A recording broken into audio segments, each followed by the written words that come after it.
second anniversary celebration.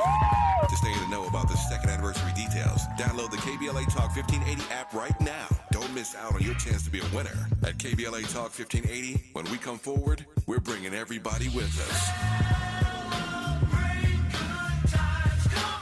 Happy anniversary, KBLA!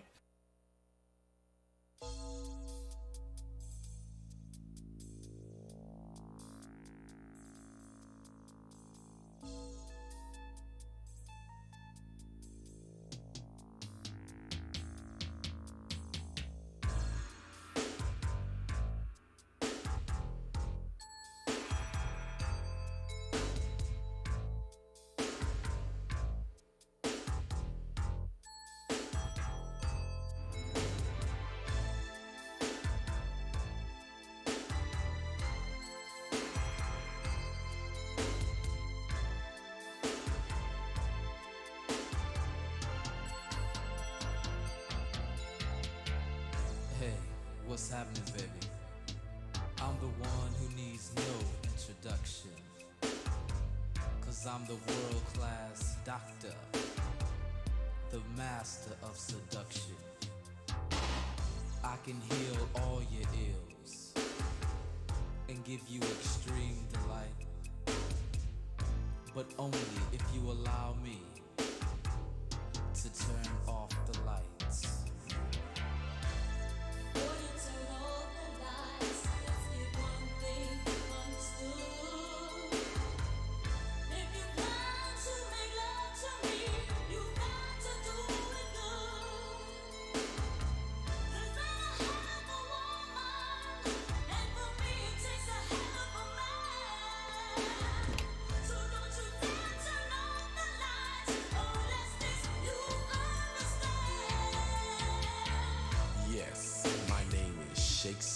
KBLA Talk 1580. Good morning.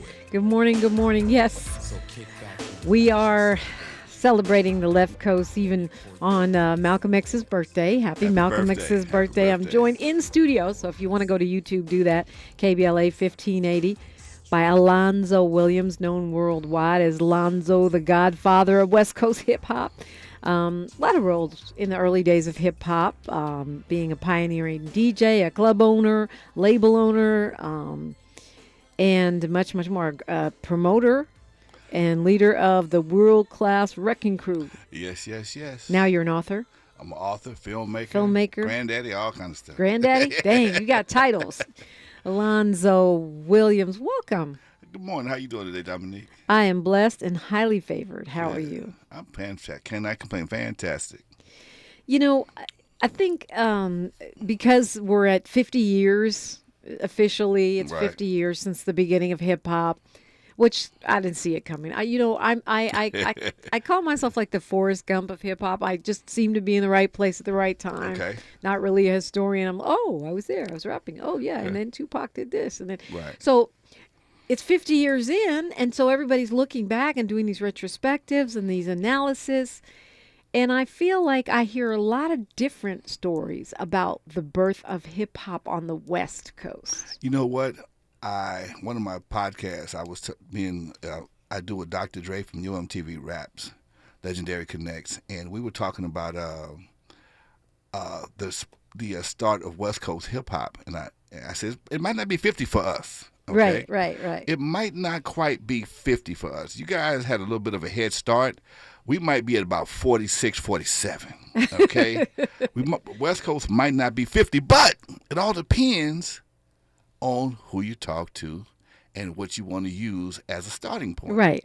Some people want to use the old rappers from the Escorts, and there's another group I'd watch back in the day, the Escorts, and another group, I can't think of them right now because this microphone is in my face, but also some people want to even go back to the Lockers, that being a part of West Coast hip-hop, because the Lockers were definitely, Don Campbell and the Lockers were definitely something unique and different, but the music was still R&B. Right. But the dance was so unique It wasn't something you do at the average party. Okay, it was like breakdancing. They say that locking is the grandfather of breakdancing. Okay, Which originates here on the West Coast. On the West Coast, which that makes us older then. That changed a lot of numbers. Okay. Yeah, that's wild. I mean, but the fact is, even if it wasn't, full blown on the West Coast, if the roots are what they're calling, what most people are tracing it back to, it's still the descendant of, right? So right. Wouldn't we still be 50? Yeah. We never heard the term hip hop until about 78, 79. West Coast. Now that's something that we. I mean, but does it have to be named that to be that? I would think it would help. But I mean, it's like Malcolm X said: you put a kitten in the oven doesn't make it a biscuit. Okay. If it's hip hop, it's hip hop, even if we're not calling it that. I mean, I remember back in the day they used to call it when I was 7. I'm always 7. Okay. When it's a long time ago, I'm always 7. Okay. When I was 7, and I saw that my mom took me to New York. That's when I got first introduced to hip hop. I saw them doing breakdancing, but they called it burning or b-boying and other things. Right. But it was really hip hop and it was really breakdancing. Right, and that's why I say the same thing when it comes to locking. Okay. Right. It could be the birth Popping of West. and locking. So when was that? First of all, the lockers when lockers, Don Campbell, they were doing that thing in like 72, 73. Whoa, so that would. I'm in high school. No, you were 7. I was in kindergarten back then. I was watching for my kindergarten for my sandbox. But they were doing that back in 72, while 73. DJing in the sandbox. No, I was DJing in the sandbox. For sure. It was a big old stereo, but it was the same thing. I guess to a certain degree, you can say that. Again, like you said, it was something. I'm just trying to focus on. So I'm just trying to do some thinking here as we on this. Right, because I want to know. I mean, okay, so you said Lockers is 72. When do you, as the Godfather, when do you cite as the beginnings of West Coast hip hop? Again, we had a different, because if we go back I'd have to go back to 75 for us. Okay. 75. I have to go to 75 because in 75, we started doing our dances. Now, if the dance that Kool Herc did at Sedgwick, 1520 Sedgwick, was not technically a hip hop dance, on the West Coast, we were doing the same thing. We were doing dances, but we weren't doing mixing, whatever. Right. We weren't scratching and mixing. We were just pretty much just blending. I was trained in radio, so all we had to do was keep the music going. I was taught dead air was a curse for radio. Right, yeah. So all we had to do, even as a street DJ, we had to make sure that we never had any dead air. Okay, it was a little bit of blending, but not a whole lot. So, But we were in the streets doing what we were doing. I'm in the park, just like Kool Herc. I mean, and honestly, when I know they were mixing and stuff, but a lot of time, like when I was a little kid and I was in New York watching that burning b-boying, they were just playing like Good Times. Right. They were playing James Brown. Right. It wasn't rap records because I mean, some people say James Brown was the first rapper. Right. Okay, because he did a lot of rapping on his songs. So I mean, but again, with that hip hop. So it just. Well, James Brown has to be hip hop because he's been sampled so much. Yes. I mean, he might not have intended it as so, but he got to be hip hop to some degree, or everybody wouldn't have been sampling him. His beats, he has more sampled beats. Right. Some of his vocals are sampled quite a bit. So when you see all those elements, I got to go to 50. Okay, just on the strip. We're going to go with 50. I'm going to go to 50 just to keep down the confusion because it's definitely something that's been around for a long time. And when I did the numbers. It's very possible. Okay, I'm gonna leave it like that. We're not gonna have no arguments today. Why not? Arguments is good. Arguments is good radio. You know that, Alonzo. Yeah, even me and Dre, like I said, Dr. Dre from my boy from back east, he had some doubts about the actual hip hop origin. When did the first term hip hop first get coined? Right. But to me, it's not the term; it's the movement. Okay. Right. Now the movement, we were doing things on the West Coast, like I say, 73, 74, we were doing our own thing. We were doing dances and parties. That was our independence. Yeah, so that's part of why I didn't see it coming, because everyone has a different pinpoint for the origin of hip hop. We're talking about the beginnings of West Coast hip hop. We're going to hear about this documentary that Mr. Williams has going on. We're bringing another guest into the conversation. All that when we come forward on KBLA, No Dead Air, Talk 1580. KBLA Talk 1580 is an intervention. When we come forward, includes you. KBLA Talk 1580, turning pain into power. Calling all small business owners, entrepreneurs, and startups. Vermont Slauson Economic Development Corporation is your one-stop shop for the resources and tools you need to take your business to the next level. VSEDC is a community-based nonprofit and CDFI organization recognized for decades of technical and entrepreneurial assistance to South LA small businesses, startups, and entrepreneurs for 40 years. VSEDC provides training workshops and your very own business coach, and these services are all free. That's right, these services are free. Business coaches are standing by at their South LA Business Source Center or their Watts Business Source Center. Visit their website at vsedc.org or call them now at 323-752-2335. That's Vermont Slauson Economic Development Corporation at 323-753-2335. The Black Hollywood Education and Resource Center's 30th annual Sisters Are Doing It For Themselves short film showcase, May 19th through the 21st at the Directors Guild of America opening night celebration hosted by actress Wendy Raquel Robinson with special guest, director, actress, and choreographer Debbie Allen. Come out and celebrate emerging Black women filmmakers. See dynamic films, hear great panels, careers in Hollywood, directors on directing, and more. Don't miss Sisters Are Doing It For Themselves short film showcase, May 19th through the 21st. For more information, go to bherc.org or call 323-957-4656. 323-957-4656. At Charmin, we heard you shouldn't talk about going to the bathroom in public, so we decided to sing about it. Roll Charmin ultra strong when you drop in the beat. It cleans with way less effort on your seat. Yeah, roll it, drop it. Yeah, roll it, drop it. Okay. Charmin flows extra strong from the road. Your butt hella clean while you're sitting on the bowl. Yeah, it's all you need for that bathroom groove. Get you in and out without nothing to prove. Charmin Ultra Strong cleans better so you can use less. Enjoy the go with Charmin.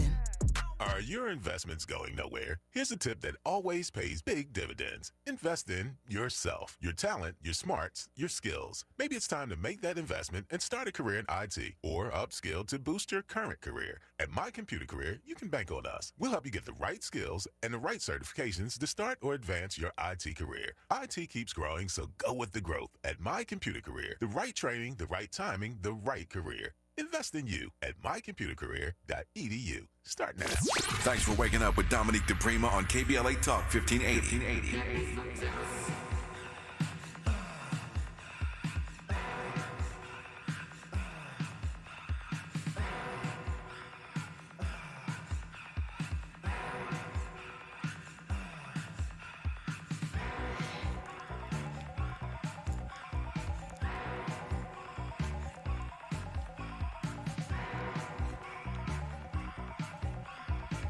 KBLA Talk 1580. Good morning. Happy Friday. Happy Malcolm X's B-Day. Alonzo Williams is with us. He's done it all. He's got a new documentary called Eve After Dark. Hear more about that in just a bit. We're talking about the origins of West Coast hip-hop. I'm glad I'm not the only one that can't give you a date, an exact date. Oh, okay. What happened? Something. Oh, I see. Okay. Test one. No, nothing. Okay, Miles, he can't hear his headphones, which means he's not going to be able to hear Mr. Stewart. I don't know. I must have did something. You're a DJ. You should be able to fix it. No, I was just playing.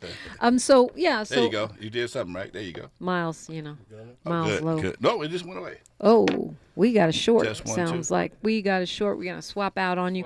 Origins of West Coast hip hop. It's funny because when there's a project called the Bay Area Hip Hop Archives at the Oakland Museum.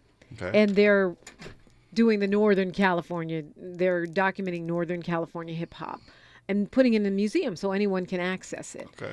They've decided to include me in that. Oh, congratulations. Thank you. Because of my show Home Turf, which was, pioneering for the Bay. Okay. Long before your friend Dre had his show. I had a show doing hip hop, right? So when I was 7. Anyway, the thing about it is, I'm always saying I'm 7. I don't want to be old. Nobody wants to be old. But what I found out is all these rappers over here lying, trying to make it seem like they're older because they want to be the OG in hip hop. Right. So it's like in 1943, I wrote my first rap song when I was 2. Right. And to me, that's very ironic because like everybody's trying to be the innovator now or the founder. When it comes to West Coast hip hop. Yeah. There's about 4 guys that I can think of that are the generals. Okay, and you count yourself among I'm those one of those 4. guys. Disco Daddy, okay, he's one of the generals. Ice-T, when it comes to West Coast hip-hop. The generals of West Coast hip-hop are senior citizens, for real. You're missing one. They're seniors. Okay, they're senior citizens for real. Okay, they're all grandpas. All grandpas. Some of them may be on the great tip. Unknown DJ, and Roger Clayton, of course, from Uncle Jam's Army. He passed a few years ago, but he was one of the generals of West Coast hip hop. And these guys are all nicely past 60. And what do you put? What makes them get into that category? These are day one dudes. These are West Coast day ones, okay? When hip hop got off the bus, they grabbed the bags. Okay, when hip hop came from New York to L.A., they helped carry the bags. Okay. All right, let's bring in your colleague here. He is a graduate of the University of Virginia, got a BA in African American Studies with concentration in film.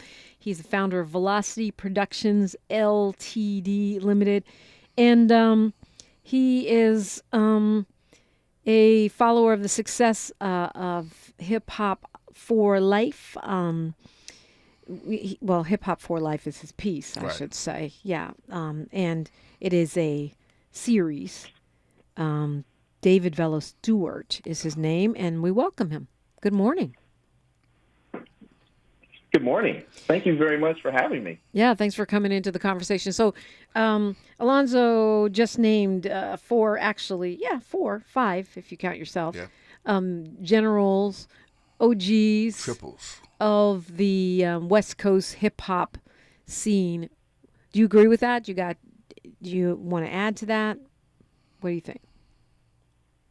For me, it all starts with Alonzo. And I have to say that I'm born and raised in Cleveland, Ohio. What? And I was a DJ. Yeah, I was a DJ. And one of the first albums I ever bought was Turn Off the Lights by World Class Wreckin Crew. So it has been an honor to work with Lonzo on the Eve After Dark. And it's one of those things as a kid growing up, like, looking up to MCs and rappers and World Class Wreckin Crew, and I was like, wow. And that is the first introduction for me of the West Coast. And then from that, we get NWA, and then, of course, Bone Thugs and Harmony, which is definitely one of my favorite groups. But they're not really West Coast. Right? No, yeah, but they're from Cleveland. Yeah. Even though Easy broke them. I believe, and you guys maybe you can disabuse me of this, but I'm pretty sure I was the first person ever to play Bone on the radio because Easy brought it into Street Science. Oh, okay. And said, hey, play this. And I was like, this is weird. I like them now. But at the time, I was like, he was playing, thuggish, ruggish Bone. And I was like. We talked about them yesterday at a presentation I was doing. And a lady, she was from Cleveland, Ohio. And she was, it was different for them as well, but it was so unique. I love Bone. But I mean, at the time, Eric was always on one. So he'd be like, hey, why don't you put this on the radio, Dominique? Okay. Very persistent brother. Yeah, for sure that. Okay, so, and I should say, your company, David, specializes in films about hip-hop. Hip-hop. Yeah. Yes. Films, documentaries, hiphopbattle.com, Hip Hop for Life. And so this is an area of study for you. So where do Yes, you are we actually, 50? We said like maybe we're 60 hip hop on the West Coast. Maybe it's 47. Did you say? I'm 47 myself. I'm 47 in myself. You're 47 in yourself. Yeah, I'm 47 years in hip hop myself. Mm-hmm. So I had the Eve After Dark for 40 years. I ran that corner from 1979 to 2019. I started when I was 2. Yeah, of course. Just stick with 7. We just 7. Okay. 7. We did everything when we were 7. I was 7. Yeah. I got the club. So, but I was doing things before I got to Eve After Dark. I had to pave my way before Eve After Dark. Okay, well, just for those of us who are 7. Okay. Explain what Eve After Dark was. Eve After Dark was a nightclub on the corner of Avalon. I'm sorry, it was a banquet hall on the corner of Avalon El Segundo, and I've turned into a teen nightclub June 22nd, 1979, and it became the cornerstone of West Coast hip hop. There were a couple of other spots around the city where kids could party at, but no place was like Eve After Dark. We opened at 10 o'clock at night, closed at 5, sometimes 6 o'clock in the morning. We didn't have a liquor license, so we didn't have that liquor issue. And it gave birth to so many people in the community. It was ridiculous. Yes, Dr. Dre and Ayala and myself and clientele, we all started there, but we also had a lot of influence in the comedy realm as well. Before Robin Harris became the host at Comedy Act Theater, he was the host at Eve After Dark. Wow. Every week, D.L. Hewley lived in the neighborhood. He'd walk to Eve After Dark and come do a set or come to watch Robin Harris. We had guest stars like Chris Tucker come to Eve After Dark when he was a skinny kid straight out of Atlanta. So the documentary shows all the different aspects, and not to mention, Eve After Dark was a place where kids. It was a safe haven for kids. For youngsters. When you're 17, 18 years old, your life starts to change, your hormones change, your parents want more responsibility from you, and Eve was a place you could go act like an adult but not have those adult responsibilities. Mm. And so, David, I'm going to ask you to put in historical context, because the documentary is called Eve After Dark, and it's about this journey with this club. Put in context for us how important this is in the development of West Coast hip hop.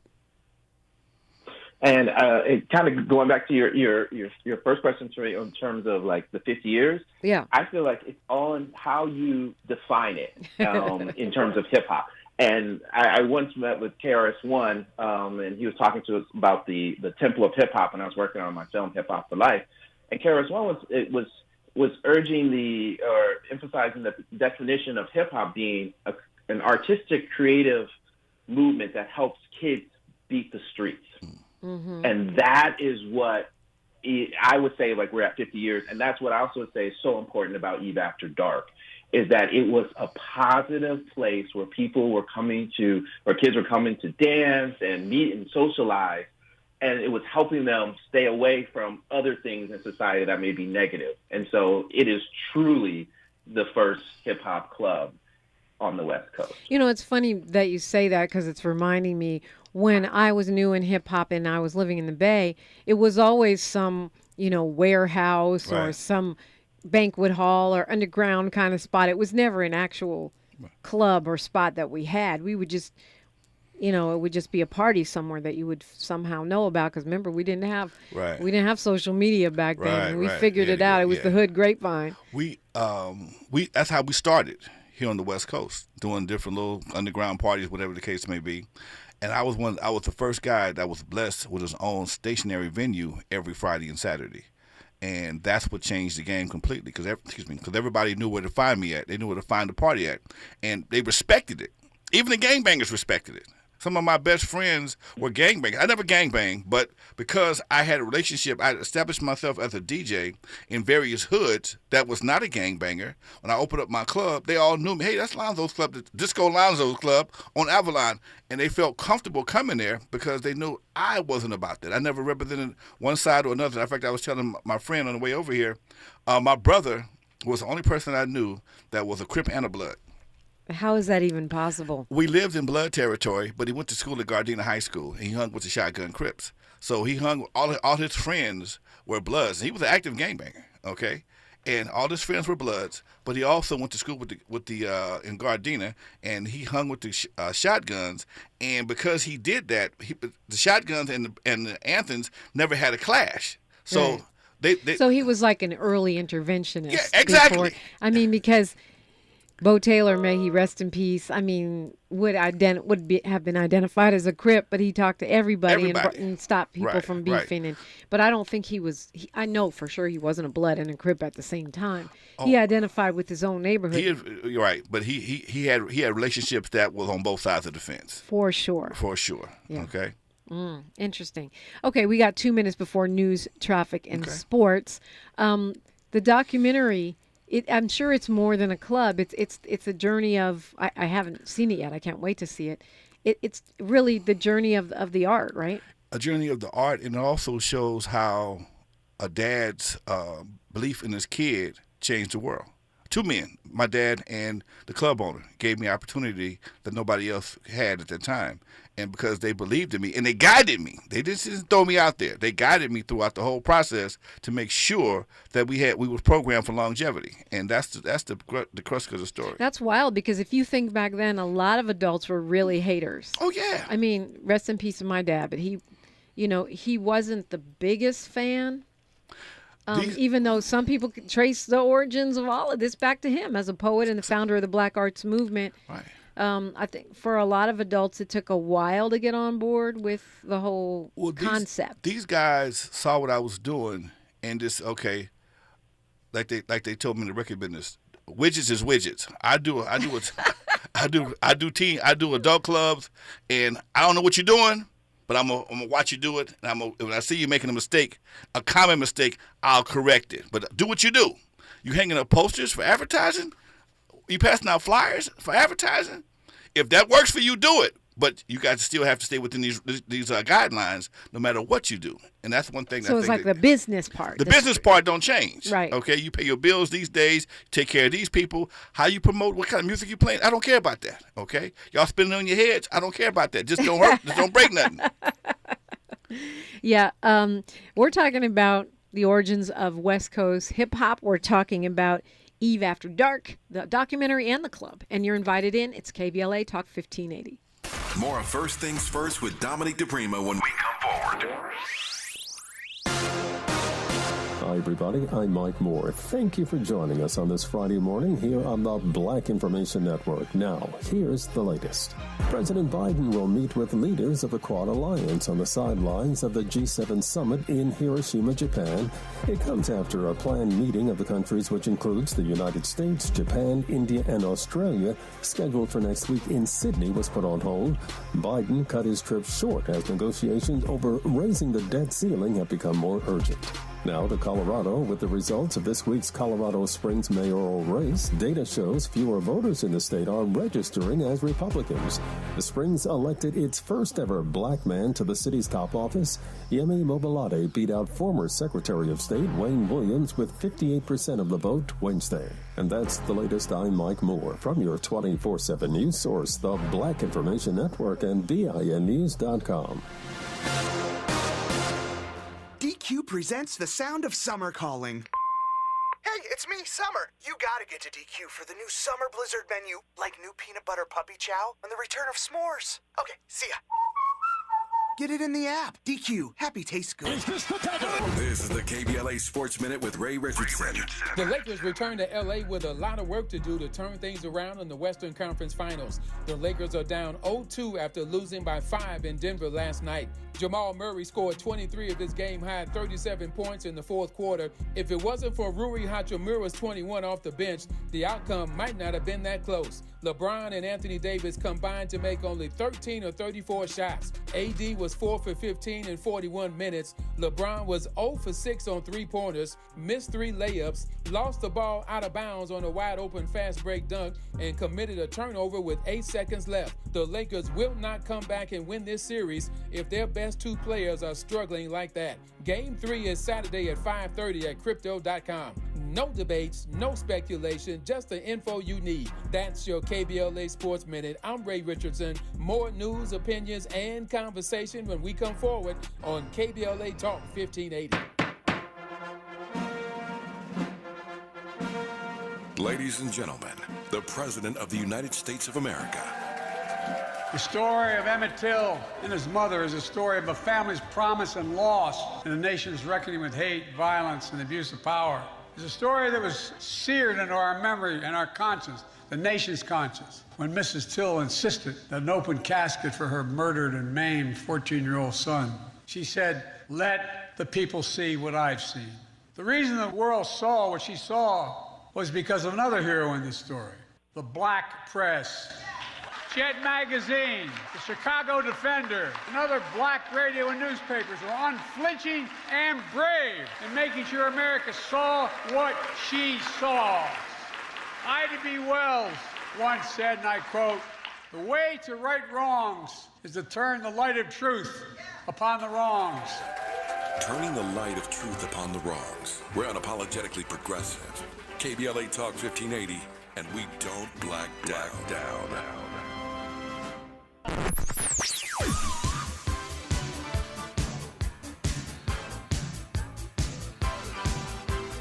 This is KBLA Talk 1580.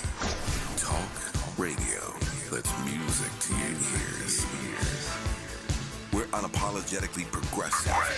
KBLA Talk 1580. The pandemic may be over, but many Angelinos could be at risk of losing the place they call home. It's important to know your rights as a residential renter in the city of LA. Did you know eviction protection still exists for unpaid COVID-19 rental debt that was due before March 31st, 2023? And that you have 5 days to respond to an eviction notice, also known as an unlawful detainer. Learn more about your rental rights at housing.lacity.org. Be informed, be protected, be at home. At Lowe's, we're always bringing pros more ways to save. Right now, get a DeWalt cordless impacts driver for just $99. Was $159. That's a savings of $60. Plus, you'll always save big on job lot quantities when buying select building supplies in bulk. Lowe's knows savings. Lowe's knows pros. Selection varies by location while supplies last. Discount taken at time of purchase. See associate for details. Valid through 8/2. Lowe's reserves the right to limit quantities. Heard any other talk radio lately that sounds anything like this? We didn't think so. You're listening to Unapologetically Progressive. KBLA Talk 1580. Yes, indeed. If only you could hear the conversation between the conversation. But at least you can see us on YouTube. Alonzo Williams is with us. You know him from World Class Wrecking Crew, DJ, club owner. Eve After Dark, Doodles, Skateland, Current Affair, Club Hall of Fame. You name it, I ran it. Do that roll call. Eve After Dark, Doodles, Skateland, Current Affair, Club Hall of Fame, Hollywood Park Casino, back to the Eve After Dark, and now I'm the president of the Compton Entertainment Chamber of Commerce. Okay, and we're also being joined by David Velo Stewart. He's on the phone. He specializes in films about hip-hop. Yes, good dude. Good dude. Put that on your bio. Yes. Bonafide good dude. Mr. Stewart. By Alonzo. Yes. So, yeah, we were one of the things we were talking about is how, people that really follow me know that back in the day I used to rap. That's how I got my first television show. And I was saying I think I was corny. But you said... I said, no, I call that the ugly baby theory. Okay? No mother has ever had an ugly baby. Okay? And just because the baby wasn't born cute don't mean it was ugly. It just had to grow up. And you can't compare what you did when you were 7 years old to who you are today. It's not fair. It's like any artist that makes this first drawing was not that great. Okay, but you evolve as you go, and that can make it. I hate the word corny because it's not fair. I stand corrected because it reminds me of people who say, "Oh, Tupac wouldn't make it today," but y'all wouldn't even be here today without Pac. It's like we built on each generation. To me, even to me, like back in the day, Rakim changed the game because his flow was different, and then everybody, said, "Oh, well, hip hop won't last," but it did last because it kept evolving, but it couldn't have evolved without the OGs. That's what makes an OG an OG. When they told me, I knocked on every record company door trying to do a deal. Oh, hip hop is not going to last. It's going to be like disco because disco had just died. Right. They had just killed disco. Okay, but disco didn't have the same support that hip hop had. Okay, hip hop had grassroots support from the community, from the East Coast and the West Coast. And it morphed and evolved like it still is. You can do any style of music and still make it hip hop. When you sit there and they say hip hop is dying, you got guys like me and Roger Clayton that was giving the mouth-to-mouth resuscitation. Okay, breathe. So we wouldn't let it die, and it did not die, and that's why we're here today. I remember management, and this is in the 80s, when I was 7, that used to come every day, every season when my show Home Turf was on, which was 8 seasons. Okay. And they would say, is this rap thing going out? Do you think we should move away from that? Is this hip-hop going to die? Should we kind of back off of that? And every year, me and the producer, John Fromer, would say, no, it's getting bigger. Right. It's getting bigger and bigger. Right. And we still didn't think it would get this big. Let's go to Kwamel calling us from, you called him out, Gardena. Hi, Kwamel. All right. Let me see if I can, set this up real quick. So wanted to throw some predating origins of things out. Like the dances, for instance, dating back to the Boogaloo funk dancing in Oakland, late 60s. The sound systems, the sound systems coming out of Jamaica, kind of starting to DJ, and Grab coming out of Philly, mid 60s, and of course the rapping. We all talk about Watts Prophets, Last Poets, all that. Right. Yeah. Plus one more quick name, Rich Kaysen, Captain Rap. Come on. Just want to throw that out and see what y'all do with it. That's all. I'll take comments. We're gonna see what Alonzo does with it. Captain Rap, and Disco Daddy was a team. They were a duo at one point in time. Captain Rap was a good buddy of mine.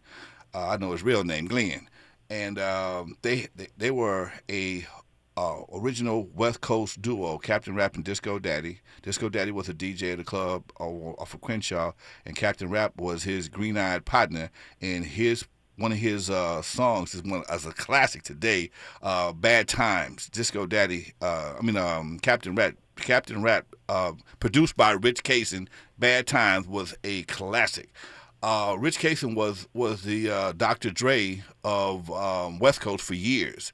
I mean, he was the man. Watts Prophets, that was the group name I couldn't think of earlier, with Watts Prophets and the Escorts. Okay. That was a group I couldn't think of. They were doing rap back then from, it was more political and social rap, but it was definitely rap. But rap has gone through political, social, party, mumble, this, that, trap, this, that. When they were doing it, people were really hating on it because it didn't have the melodic feel to it. It was more of a black band, and you had the bongos in the background. Right. And it was, it was a lot more almost militant. like spoken word. Right. Yeah, but still, just in terms of the content, I feel like we have always had conscious people and people that were more in the party realm and people that were more in the gangster realm. And because you may prefer one realm over another doesn't make the other ones irrelevant. That's the part most people want to say that hardcore rap is the only rap that's really real. That's not the case. There's country rap. There's some country rappers that are awesome. Okay. Make you want to square dance. I haven't checked that out. Okay. Not at all. Make you want to square dance. I'm telling you, make you buy a pair of cowboy boots. Well, they're gonna really have to work to get me to do that. But your point is taken. To me, that's one of the things that makes hip hop enduring and powerful is that we can morph. Yes. We can morph and move to the moment. I feel like hip hop delivered me to the radio mic, and and I've been on it ever since. And she was 7 years old. Yeah, exactly. So, David, we're not dissing you. It's just that you're not in the studio. He's used to working with me. Speak on that. As far as the what Kwamel was breaking down, the Boogaloo Funk, the Jamaica sound system, Captain Rap and Disco Daddy, and more origin stories of the West Coast. For me, my knowledge is very limited in that I grew up from Cleveland. And I grew up in Cleveland, excuse me. In terms, so I definitely have to defer to Alonzo. Okay. In terms of in that area, but I do want to mention that the Billbillies are very good country rap group. So I just want to shout out to Bill Billy. Okay, I'll check it out. But let's talk Northern California because I am from the Bay. Go for You're going it. to show me love. So who from the Bay do you consider a pioneer in hip hop and part of the emergence of the early emergence of the West Coast? The first two people I could think of would be Hammer and Too Short for me. Mm-hmm. When Hammer came out, I met Hammer at McCullough Records. He was trying to get a distribution deal over there. And I liked him because he wore hard sole shoes. He was cool. He had not. He hadn't blown up yet. He hadn't blown up, right. And he was doing something different. And I thought Hammer's style of rap for me was something that had a little bit more longevity. It was kind of universal. But it didn't turn out that way, did it? It didn't turn out that way. It's so funny because if you go to my Instagram, DePrima Radio, there's my clip there of Tupac criticizing Hammer at that point. And it's just interesting. I mean, Hammer was mad about it at the time. Of course, they went on to reconcile and become friends. Right. But, but there were so many different people that were doing like underground styles. Right. For my perception, I feel like the DJing, the graffiti art, and dance is what blew up first in Northern California. Okay. Because we had amazing like graffiti crews and breakdance crews, and DJs that were way ahead of their time. Okay. I a lot of family in Northern California, but all my hip hop roots I'm an expert on Southern California. Hip hop, Northern California. It comes to me as a fan. Okay, I remember doing shows in Northern California and meeting people that later became. I remember meeting Shock G back in the day. Yeah, before rest in peace, before they got a first record deal. We were playing San Francisco and Oakland, and they were part of this. Came to the show. Yeah, they were performing already before they were doing the thing up. already. So it's just you don't know who's gonna blow up. Then that's where I met Tupac, was with Digital. Okay, before he blew up. And you don't know who's gonna blow up till they blow up. You don't. I mean, I think about Del the Funky Homo Sapien. Okay. The Coup and those guys. There's lots of people from the Bay that are legendary. Charisma in the Bay, but maybe they're not as well known here. Right. But they were doing it in the early days. But then you got guys like my boy Jay King from Timex Social Club or Club Nouveau that was doing their thing, and was that a hit? That was like a hip hop R&B type situation. We toured together back in the day. We still friends today. A bit of crossover there. A little bit of a crossover. Yeah, which was also ahead of its time. Right. Yeah. Well, I want to find out where we can see the documentary. I want to talk more stuff about West Coast hip hop. Right? Yes. Origins. And while we're at it, by the way, there's something called the Bay Area Hip Hop Archives. They're including me in that. It's at the Oakland Museum. So if you want to go learn more about the early Northern California, it's the Bay Area Hip Hop Archives inside the Oakland Museum. And on August 11th, they're going to be celebrating 50 years of hip hop. I'm going to be emceeing. They're having a big old party at the Oakland Museum. Look at you. You're all invited. It's KBLA Talk 1580. She's reclaiming her time on KBLA Talk 1580. More First Things First with Dominique DePrima when we come forward. Saturday, May 20th, Dre Linda's production presents Heartbeat, the film premiere and mental health event along with Los Angeles Department of Mental Health. Red carpet event held at Succulent Studios. Doors open at 5 p.m. To register for free, visit heartbeatfilmevent.com. Free event for Mental Health Awareness Month, May 20th, with a special tribute to honor victims of suicide. HeartbeatFilmEvent.com. Highly anticipated film, written, directed, produced by Andre K. Jefferson, starring Monica Davis, Quintari Walker, Konisha Wade, Tristan Bobo, Amir Jefferson, Andre K. Jefferson, and hosted by actor Marcus Paul. HeartbeatFilmEvent.com. Vendors, performers, panels, live DJ, KBLA Talk 1580, workshops, and more. Call 310-414-7434. Again, 310-414-7434. The Champion Counseling Center at Faithful Central Bible Church, in collaboration with the Los Angeles County Department of Mental Health and its Take Action LA initiative, presents an amazing event just for the ladies in honor of Mental Health Awareness Month, and it's absolutely free. Saturday, May 20th at the Cinemark Baldwin Hills. We'll kick things off with a movie screening of the Whitney Houston biopic, I Want to Dance with Somebody, at 2 o'clock p.m. After the movie, we'll dive into a meaningful panel discussion about the danger of the strong black woman. Ladies, we know you've been the rock for everyone around you, but it's time to recognize the toll that can take on your mind, body, and soul. This event is tailor-made for African American women like you. Let us know you're coming. Visit faithfulcentral.com/take action to register.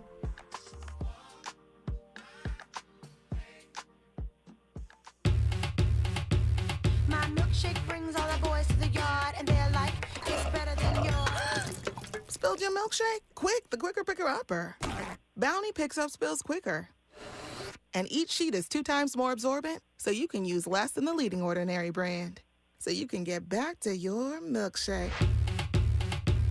My milkshake brings all the boys to the yard, and they're like, it's better than yours. Bounty, the quicker picker upper. Whether you own a local business or a global one, you're always looking for ways to position your operation to create opportunities and move on them faster.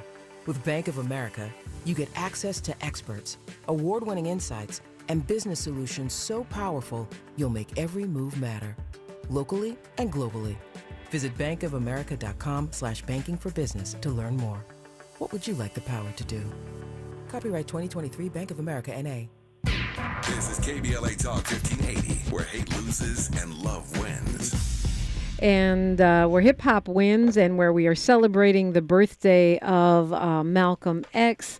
And we have in studio with us right now Alonzo Williams. He is over a new documentary, Eve After Dark. David Velo Stewart is on the phone, specializing in hip-hop films.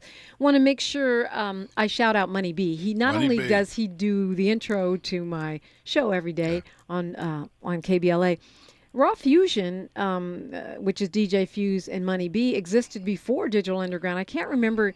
They had a different name, and then they merged with Digital Underground. Okay. If you want the whole story told right, check out my interview with Money B, which is available wherever you get your podcasts. Okay. All right, let's go to Stan calling us from LA. Hi, Stan. Yeah, hi, everybody. Hey, Alonzo, it's your boy Stan Jones from Kenny Shoes back in the day. What up, Stan Jones?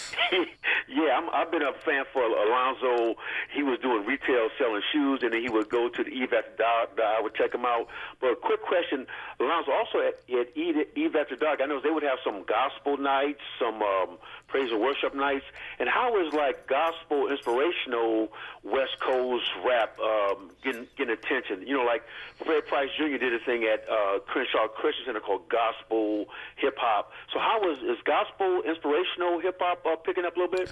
Yes, sir, Doc. I can't name an artist right now offhand, but I do know for a fact there are a lot of artists that they're moving towards that the gospel realm as a avenue to get their message out. And I'm bad with names. But I definitely know that there are quite a few. A few people I've worked with that have done some great projects and have been very successful. I just can't think of the names right now. Mm-hmm. We're gonna shout out Brother Jahi in the Bay for his work in archiving hip hop. I want to shout out Mystic, another one of the early. She's a woman. Bay Area rap artist. Okay. Who are JJ Fad, obviously, they were the first ones to blow up here as women, right? Right. They were the first female group on the West Coast that they had another female. She passed though. Oh man, I'm terrible with names. Anyway, she was on Motown. Somebody gonna call and give me her name. But JJ Fad was the first female group. They that were successful here on the West Coast. There were other groups before them. Body and Soul. Body and Soul was another group that were scheduled to be successful, but things changed for them. But JJ Fad was one of the first ones to blow up with that one song, Supersonic. Mm. Well, and of course, I mean, maybe not the earliest of the earliest, but we have to give Yo-Yo credit. Come on. She took it to the next level, and she's still a star. She still do her thing. Still a star. Some of us, we just keep going. 7 years old. Who else you want to shout out? I mean, who else was important? You talked about your 5 whatever you call them, origin guys, your 5 OGs. What about next? I mean, where do you put NWA? Where do you put Eazy-E, who was my friend, rest in peace, Eric? Where do you put LA Dream Team? Where do all those folks and who did I not mention that I should have? LA Dream Team, they were our competitors and our friends. We still friends right to this day. Rodney O and Joe Cooley. Right. You got to give a shout out to King T, DJ Quick. DJ Quick, right? Toddy T and Miss Master Spade, rest his soul.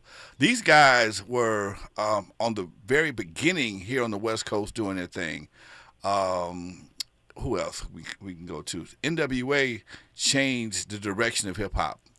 When at first hip-hop was all partying and having a good time, and NWA, which was half a world-class wrecking crew, it went political and social and changed the whole dynamic again. So it shows that hip hop has the power to change. The only reason I'm laughing is because the things that Eric used to say to me about the early days, sort of the more disco party versions of the world class wrecking crew. He would clown us all the time, but we weren't trying to.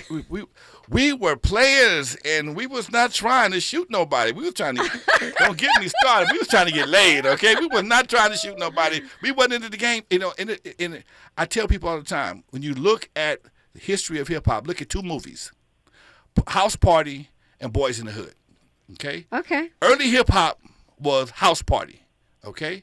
At some point in time, around the late 80s, it turned into Boys in the Hood, okay? and since then, it's turned into all kinds of other things. It's everything else since then. Yeah, okay? it's like morphing like a shapeshifter. Constantly. So, do you get mad at House Party because we were having fun? And because now, it wasn't Boys in the Hood? It wasn't Boys in the Hood, okay? Right. In House Party, you had 3 gangsters, okay? The whole movie, you got 3 gangsters.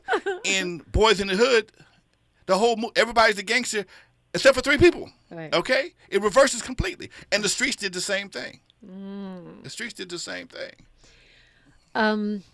Yeah. I got so many questions, and we don't have a ton of time. But speaking of movies, how can we see yours? Velo, how can they see it this week? Right now, we're still in our festival run. And so we just did the Cinefest festival in Rome.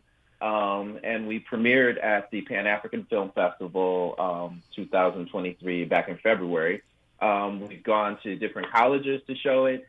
You can go to trillvision.com, and that's where you can kind of follow the happenings. You can see the trailer for the film and other background information. Can you spell spell that out for us? Sure. It's TRILLVISION.com, trillvision.com.